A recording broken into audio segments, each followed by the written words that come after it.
Hello! Welcome to Anime Mystics. I'm Roman, and tonight I am watching Tensei Shitara Slime Datta Episode 3. So, last episode, our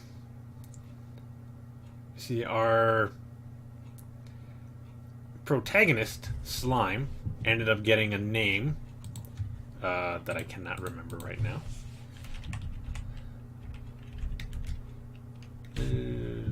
Slime. Let's see here. Yeah, I got it. Rimuru Tempest is his name. He also gave the dragon a name, which is just Tempest. So he's now Veldora Tempest. It's a pretty cool name. They also tried to figure out how to get him out of the that barrier that he's trapped in. He tried to use Predator to see if he could absorb it at first, but it didn't work. Couldn't even analyze it really. But whatever thing is talking to him, explaining all of his techniques and stuff like that. Analyzed a bunch of different possibilities that they could do to figure out how to, dispel it. And basically what they came up with was that they could probably do it if they analyzed it both from the outside and the inside. However, Veldora cannot use any of his techniques inside of this thing. So Rimuru tells him, okay, well, what we'll do is I will, what does he call it? He will store him inside of his stomach using Predator to give whatever is talking to him the chance to analyze it, while Veldora tries to break out of it. And whenever he's finally able to, he'll just let him out.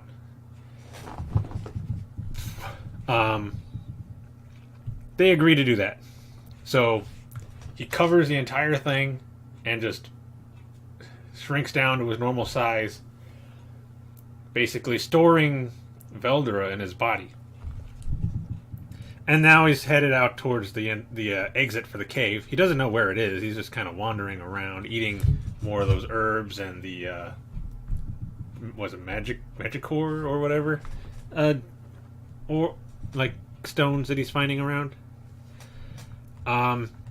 He also takes the time to defeat some monsters and analyze them, absorbing them, and mimicking, or I should say, taking a lot of their abilities. He's also able to mimic their appearance. He does not have to mimic their appearance in order to use some of the abilities, but he can if he wanted. He kills a giant snake, a spider, a armored lizard, a scorpion-looking thing, a bat. Bat. He comes up with this new technique. Before he fights the snake, actually, it's called Water Blade. Seems like it can cut through almost anything. I'm pretty sure, most metals and stuff like that, it's not going to cut through. But, rock, flesh, stuff like that, it'll go through easily. And he finally finds the exit. When he's about to, walk towards the door, it starts to open, so he hides. And there are these three adventurers, two guys and a girl, and they're going inside the cave just to, do some adventuring. And they use a stealth technique that turns them invisible and start walking into the cave. And Rimuru says that he could peep whenever he wanted, and that's disgusting, and that he needs to become friends with him later in order to do that. Let's see. He leaves the cave, and these goblins run up on him they're already terrified because apparently he's been letting off like a really intense aura, and they can sense it. So they're already afraid of him. But they don't want to fight him. That's not what they're there to do. They want to actually ask for his help. So they bring him to their village, and the elder like lets him know what's going on.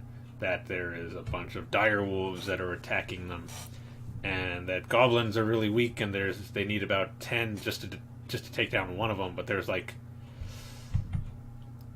what'd they say, like 100 dire wolves? Anyway, he asks the elder, what am I going to get if I do this? And thinking to himself, he says, I'm not really looking for a reward, but it doesn't hurt to ask. He's got to put up some kind of front. And the elder tells him that he would get their devotion. Like, basically, they would follow him. And that's when somebody comes in and tells them, that they're getting attacked by the dire wolves, and they're all freaking out. And he steps out of the tent and is telling them that they're going to defeat them, and that he's agreed to help them. I don't know how long it took him to get out of that cave, but while he was in there, it had already been, like, the news had already spread that Veldera was gone. And apparently he was blocking off like a entranceway to these other nations, protecting them from like enemies. But now that he's gone, anybody could just walk through there. Not only that, but he's been keeping monsters away from other villages. Like the goblins were being saved by him being there. But now that he's gone, all this stuff is happening. Which is why the direwolves are attacking the goblins, because Veldera is not there anymore. In fact, I think they were worshipping him before he disappeared. So yeah. I'm assuming that in this episode we're going to see the battle between the goblins and the direwolves. Probably get a conclusion to that this episode as well. So let's just get into this and see how this is going to turn out. Come on. Oh, there we go. I was hitting the wrong button. Alright, so the video is going to be located over here, and the link to the reaction is going to be in the description down below. Oh, what volume is this at? Maybe a little higher. There we go. Alright, and we're going to start this episode in 3, 2, 1.